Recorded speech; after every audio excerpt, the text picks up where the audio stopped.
Welcome to all of you. आप सभी का स्वागत है।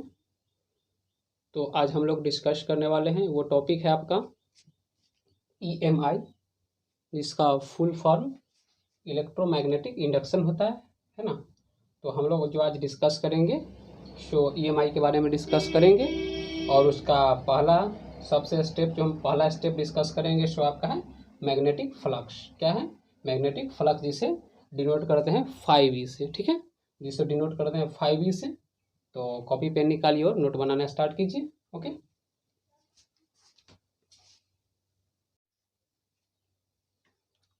देखिए मैग्नेटिक फ्लक्स का जो डिफिनेशन है सो है it is number of magnetic lines passing through the given area, like electric flux. Magnetic flux is scalar quantity and it can be positive, negative और जीरो। ठीक है, मतलब ये हुआ कि नंबर ऑफ मैग्नेटिक लाइंस है ना passing through the given area, जो एरिया दिया रहेगा, ठीक है, आपको जो भी एरिया दिया रहेगा उससे जितना मैग्नेटिक लाइंस पास करेगा, है ना, जितना मैग्नेटिक फील्ड लाइंस पास करेगा, मैग्नेटिक फील्ड लाइंस MFLS। ठीक है, MFLS, MFLS magnetic field lines. ठीक है, मैग्नेटिक फील्ड लाइंस, जितना मैग्नेटिक फील्ड लाइंस उस एरिया से पास करेगा, है ना, उस एरिया से पास करेगा, उसी को हम लोग क्या बोलेंगे? Magnetic flux. उसी को क्या बोलेंगे? Magnetic flux. 1 minute, lighting problem थोड़ी सी आ गई है।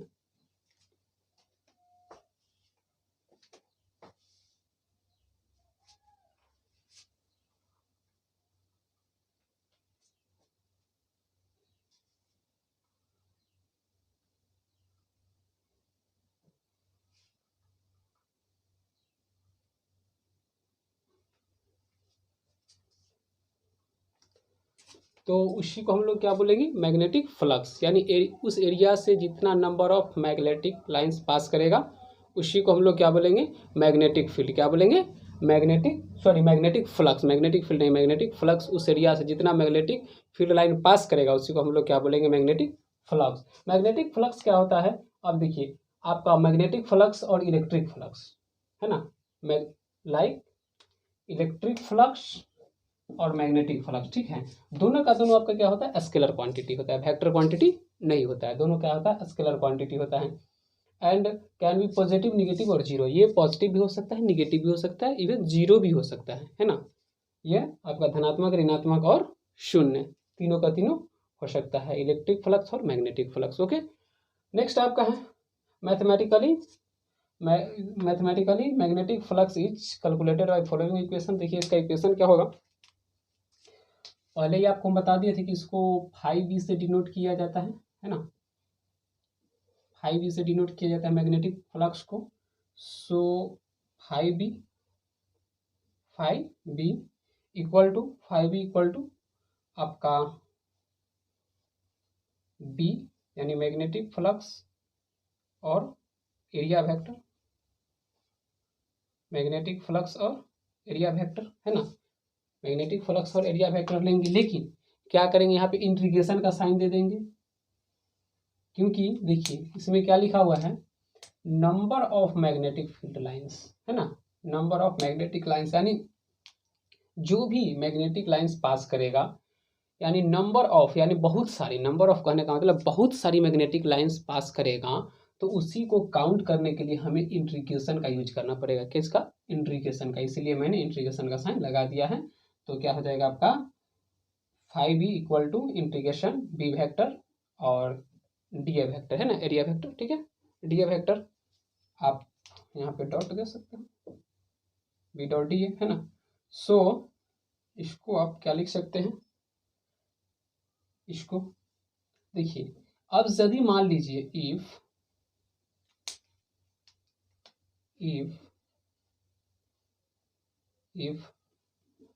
B is uniform, B is uniform, आपका ये जो मैग्नेटिक फील्ड जो है सो यूनिफॉर्म हो गया है ना, सभी जगह यदि मान लीजिए सेम हो गया है ना। यूनिफॉर्म बोलने का मतलब क्या है, हर जगह पे सेम मिलेगा है ना, हर जगह पे काउंट करोगे तो एक ही वैल्यू आएगा है ना। तो आपको मान लीजिए ये यूनिफॉर्म निकल गया, मैग्नेटिक फील्ड आपका यूनिफॉर्म ठहरा, ठीक है। तो उस केस में क्या हो जाएगा, जो ये कांस्टेंट हो जाएगा। मैग्नेटिक फील्ड जैसे ही आपका यूनिफॉर्म होगा तो ये कांस्टेंट हो गया, क्योंकि हर जगह पे सेम, और जो हर जगह पे सेम उसको क्या बोलते हैं, कांस्टेंट या नियतांक है ना, नियत। तो इसको बी को क्या करेंगे, बाहर कर देंगे। तो इस केस में क्या हो जाएगा, बी वेक्टर जो आपका है, बी वेक्टर सो बाहर आ जाएगा, बी वेक्टर बाहर हो जाएगा, सॉरी बी वेक्टर इंटीग्रेशन से बाहर हो जाएगा। और इधर क्या बचेगा, डी ए वेक्टर, इधर क्या बचेगा आपका डी ए वेक्टर है ना, इधर क्या बचेगा डी ए वेक्टर। शो अब इसको हम क्या लिख सकते हैं, इसको तो बी वेक्टर और डी ए का इंटीग्रेशन क्या आ जाएगा, ए, डी ए का integration A. So five B बराबर आपका क्या जाएगा, बी डॉट ए है ना, B dot A, B dot A. तो यहाँ पर जो आप देख रहे हो, ए जो है सो क्या है, ए जो आपका है ना, ए, इसको अप्लाई, सॉरी इसको अप्लाई किस चीज के लिए करेंगे, शो पहले कैलकुलेट कर लेते हैं। तो फॉर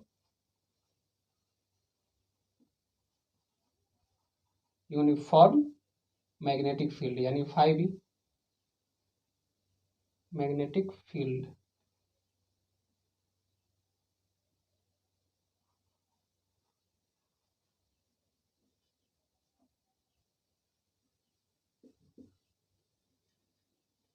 मैग्नेटिक फील्ड है ना, इसको यूज किसके के लिए करेंगे, तो यूनिफॉर्म मैग्नेटिक फील्ड के लिए इस इक्वेशन का यूज करेंगे, ठीक है। उसके बाद देखिए इधर आ जाइएगा। तो अब फाइव बी है ना, फाइव बी को क्या लिखेंगे, बी मैग्नीट्यूड के फॉर्म में, मैग्नीट्यूड के फॉर्म में। तो B A cos theta, B A cos theta होगा ना, B A cos theta, B A cos theta. लेकिन ये क्या हो जाएगा, मॉड में आ जाएगा, गंदा, थोड़ा शार्प से लिख देते हैं, ये गंदा बच्चा है, गंदा हो गया, इसलिए अच्छे बच्चे की तरह शार्प लिख देते हैं, क्योंकि आप लोग तो अच्छे बच्चे हैं। सो आपका five B equal to mod B mod A into cos theta, और ये एंगल जो होगा सो किसके बीच का होगा, angle between A and B है ना। एरिया वेक्टर और मैग्नेटिक फील्ड, एरिया वेक्टर और मैग्नेटिक फील्ड के बीच के होगा, एरिया वेक्टर और मैग्नेटिक फील्ड के बीच के होगा, ठीक है। यहाँ पर बी जो है आपका, सो समझ ही रहे बी क्या है सो, और ए जो आपका है सो क्या हो जाएगा, ये जो आपका है एरिया वेक्टर बोल ही दिए हैं, ए क्या है आपका एरिया वेक्टर, और बी क्या आपका है मैग्नेटिक फील्ड, ठीक है। तो फाइनली इक्वेशन जो आपका आएगा सो यही आएगा, क्या, five B equal to B A cos theta, B A cos theta. Finally equation जो आएगा सो क्या आएगा, B A cos theta, theta जो है एंगल बिटवीन एरिया वेक्टर और मैग्नेटिक फील्ड के है ना, एरिया वेक्टर और मैग्नेटिक फील्ड का। ये जो आपका है सो क्या है एरिया वेक्टर, बी है सो मैग्नेटिक फील्ड है, और ए बी क्या क्या है आप समझ ही रहे हो, क्योंकि आप प्यारे से बच्चे हो, ठीक है। उसके बाद ऐसा यूनिट नोट कर लो इतना।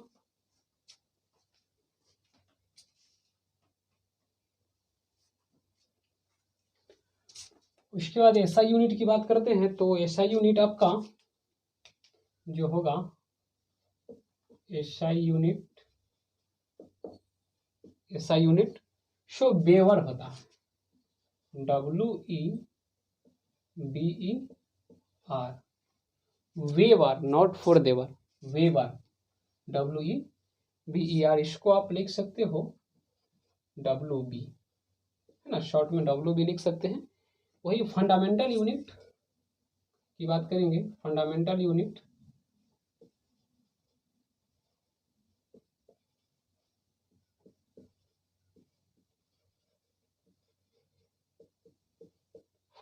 यूनिट की बात करेंगे, है ना, फंडामेंटल यूनिट की, तो आपका हो जाएगा volt meter, VOLT, volt meter. Fundamental unit आपका क्या हो जाता है, वोल्ट मीटर। CGS, तो CGS जो आपका होगा सो मैक्सवेल्स हो जाएगा। CGS क्या हो जाएगा, मैक्सवेल्स।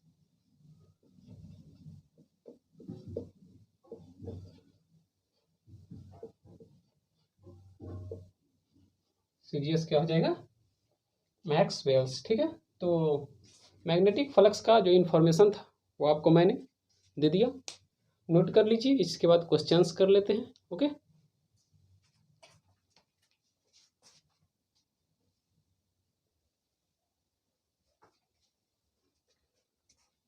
क्वेश्चंस आपके सामने बोर्ड पे। ओके, क्वेश्चंस है आपका, a ring of radius is R placed in uniform magnetic field as shown in figure. The ring of rotating with angular velocity omega about its diameter. Full stop. Find the flux linked as function of equation. Bracket में आपका है assumed angle between area vector and magnetic field is 0, है ना। Area vector और magnetic field के बीच का जो angle है सो आपको 0 कन्फर्म दे रखा है। तो आपसे पूछा जा रहा है जो कितना फ्लक्स लिंकेट करेगा, है ना। देख लीजिए क्या दिया है, फाइंड कैलकुलेट द लिंकेट फ्लक्स था। ओके, सो सॉल्यूशन स्टार्ट करते हैं। वीडियो पॉज करके सॉल्यूशन कीजिएगा, उसके बाद वीडियो देखिएगा, ठीक है। तो आपका हो जाएगा एट एनी पॉइंट, किसी भी पॉइंट पे, any point, at any point, किसी भी पॉइंट पे, शो फाई बी यानी मैग्नेटिक फ्लक्स। मैग्नेटिक फ्लक्स क्या होगा आपका, बी डॉट ए, है ना, B vector dot A vector. और देखिए ये इक्वेशन का हम यूज यहाँ पर इसलिए कर पा रहे हैं कि सीधा लिख दिया है यूनिफॉर्म मैग्नेटिक फील्ड, है ना। मैग्नेटिक फील्ड जो है सो यूनिफॉर्म है यानी कांस्टेंट है। तो जब मैग्नेटिक फील्ड कांस्टेंट है तो उसका इक्वेशन आपको हमने बताया था, जो बी डॉट ए हो जाएगा directly. Okay, magnetic field vector और एरिया वेक्टर। ओके, सो ये क्या हो जाएगा आपका, B A cos theta, B A cos theta, और थीटा के जगह पर क्या रखेंगे, तो बी ए कॉस थीटा के जगह पर क्या हो जाएगा, ओमेगा और बी, ओमेगा क्या आपका एंगुलर वेलोसिटी, और बी क्या हो जाएगा मैग्नेटिक फील्ड का। ओके, ओमेगा बी क्या हो जाएगा, ओमेगा बी। वही ग्राफ की बात करेंगे तो ग्राफ कुछ इस टाइप से आएगा, ग्राफ जो इसका आएगा सो कुछ इस टाइप से रहेगा आपका। यहाँ पर 5e ले लेते हैं, तो ग्राफ आपका जाएगा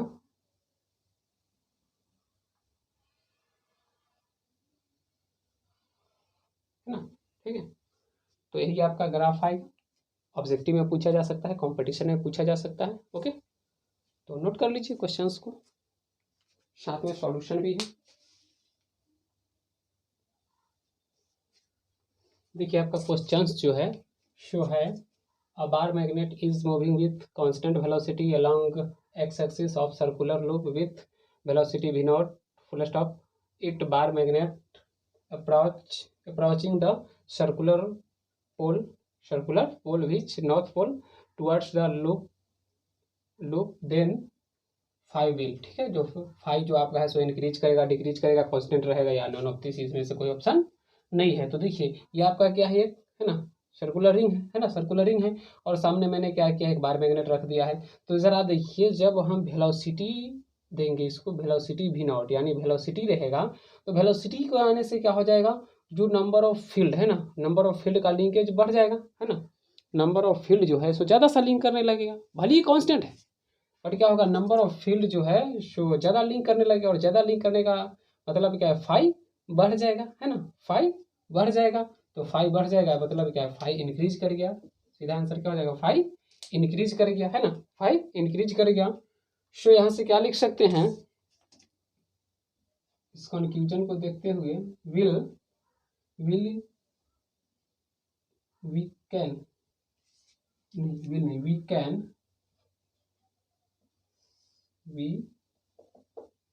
see that see as we can see as magnet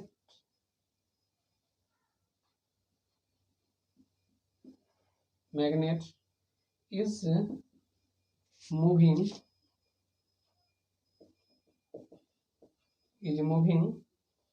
towards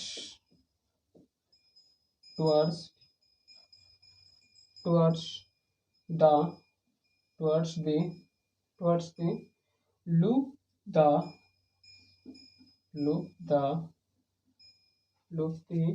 number of MFLs magnetic field lines, MFL magnetic field lines passing through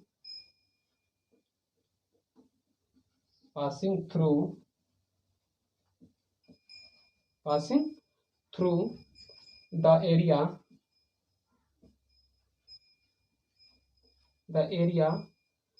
will increase INC will increase, क्या होगा, इंक्रीज कर जाएगा। ओके, तो यहीं पे समाप्त करते हैं इस लेक्चर को, मिलते हैं आपसे नेक्स्ट लेक्चर में फैराडेज लॉ के साथ। वीडियो अच्छा लगे तो लाइक कर दीजिएगा। ऑल द बेस्ट, पढ़ाई करते रहें।